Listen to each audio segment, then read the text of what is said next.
ನಮಸ್ಕಾರ ಸ್ನೇಹಿತರೆ, welcome back to tech facts Kannada ಚಾನಲ್ಗೆ. ನಾನು ನಿಮ್ಮ ಮಂಜುನಾಥ್. ಸ್ನೇಹಿತರೆ, 5, 8, 9ನೇ ತರಗತಿಯ ವಿದ್ಯಾರ್ಥಿಗಳಿಗೆ ಈಗಾಗಲೇ ಎಕ್ಸಾಮನ್ನು ಹೋಲ್ಡ್ ಮಾಡಿದ್ದಾರೆ. ಸೊ ಯಾಕೆ ಅಂತ ಹೇಳ್ಬಿಟ್ಟು ಈಗಾಗಲೇ ನಿಮ್ಗೆಲ್ರಿಗೂ ಗೊತ್ತಿರುತ್ತೆ, ಸುಪ್ರೀಂ ಕೋರ್ಟ್ ಕಡೆಯಿಂದ ಎಕ್ಸಾಮನ್ನು ನಡೆಸೋ ಹಾಗಿಲ್ಲ ಅಂತ ಹೇಳ್ಬಿಟ್ಟು ಹೇಳಿದ್ದಾರೆ.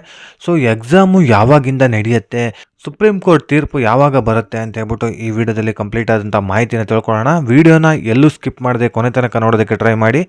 ನೀವಿನ್ನೂ ಯಾರ್ಯಾರು ನನ್ನ ಚಾನಲ್ನ ಸಬ್ಸ್ಕ್ರೈಬ್ ಮಾಡದೆ ಈ ವಿಡಿಯೋ ನೋಡ್ತಾ ಇರೋ, ಪ್ಲೀಸ್ ಸಬ್ಸ್ಕ್ರೈಬ್ ಮಾಡಿ, ಪಕ್ಕದಲ್ಲಿರುವಂಥ ಬೆಲ್ ಐಕನ್ನ ಪ್ರೆಸ್ ಮಾಡಿ.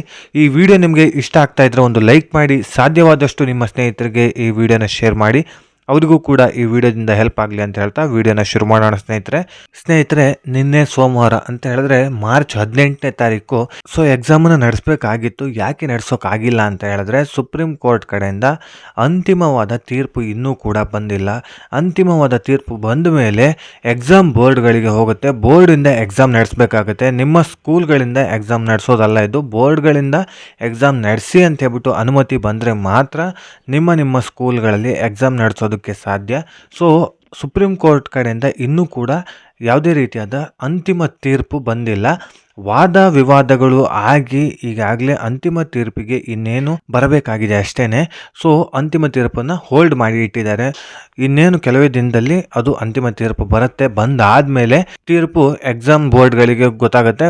ಎಕ್ಸಾಮ್ ಬೋರ್ಡ್ಗಳು ಅದಾದಮೇಲೆ ಡೇಟ್ನ ಫಿಕ್ಸ್ ಮಾಡ್ತಾರೆ. ಯಾವ್ಯಾವ ಡೇಟಿಗೆ ಯಾವ್ಯಾವ ಸಬ್ಜೆಕ್ಟನ್ನ ಎಕ್ಸಾಮ್ ತಗೊಳ್ಳೋಣ ಅಂತ ಹೇಳ್ಬಿಟ್ಟು ಪ್ಲ್ಯಾನ್ ಮಾಡಿ ಅದಾದಮೇಲೆ ಆಯಾಯ ಸ್ಕೂಲ್ಗಳಿಗೆ ಕಳಿಸ್ತಾರೆ. ಈ ಡೇಟಿಗೆ ಎಕ್ಸಾಮ್ನ ನಡೆಸಬೇಕು ಅಂತ ಹೇಳ್ಬಿಟ್ಟು ಅದಾದಮೇಲೆ ಎಕ್ಸಾಮ್ನ ನಡೆಸೋದು. ಸ್ನೇಹಿತರೆ, ಅಲ್ಲಿ ತನಕ ನೀವು ಸ್ವಲ್ಪ ದಿನಗಳ ಕಾಲ ಕಾಯಬೇಕಾಗತ್ತೆ. ವಿದ್ಯಾರ್ಥಿಗಳೇ, ಎಕ್ಸಾಮ್ ನಡೆಯೋದೇ ಇಲ್ವೇನೋ ಅಂದ್ಕೊಳ್ಳೋಕೆ ಹೋಗ್ಬಿಡಿ. ಎಕ್ಸಾಮ್ ನಡೆಯುತ್ತೆ. ನೀವು ಡೈಲಿ ಏನು ಓದ್ಕೊಳ್ತಾ ಇರೋ ಅದೇ ರೀತಿಯಾಗಿ ಓದ್ಕೊಳ್ಳಿ. ಎಕ್ಸಾಮ್ ನಡೆಯುತ್ತೆ. ಆದರೆ ಕೆಲವೊಂದಿಷ್ಟು ದಿನ ಡಿಲೇ ಆಗ್ಬೋದು, ಬಿಟ್ಟರೆ ಎಕ್ಸಾಮ್ ಮಾಡೇ ಮಾಡ್ತಾರೆ. ಸುಪ್ರೀಂ ಕೋರ್ಟ್ ಕಡೆಯಿಂದ ಅಂತಿಮ ತೀರ್ಪು ಯಾವಾಗ ಬರುತ್ತೋ ಆಗ ನಾನು ವಿಡಿಯೋ ಮಾಡಿ ನಿಮಗೆ ತಿಳಿಸುವಂಥ ಪ್ರಯತ್ನ ಮಾಡ್ತೀನಿ. ಸೊ ಇನ್ನೂ ಯಾರ್ಯಾರು ನನ್ನ ಚಾನಲ್ನ ಸಬ್ಸ್ಕ್ರೈಬ್ ಮಾಡದೇ ಇರೋ, ಪ್ಲೀಸ್ ಸಬ್ಸ್ಕ್ರೈಬ್ ಮಾಡಿ, ಪಕ್ಕದಲ್ಲಿರುವಂಥ ಬೆಲ್ ಐಕನ್ನ ಪ್ರೆಸ್ ಮಾಡಿ. ಇದೇ ರೀತಿ ಇನ್ಫಾರ್ಮೇಟಿವ್ ವಿಡಿಯೋ ಒಂದಿಗೆ ನಾನು ಮುಂದಿನ ವಿಡಿಯೋದಲ್ಲಿ ಸಿಗ್ತೀನಿ.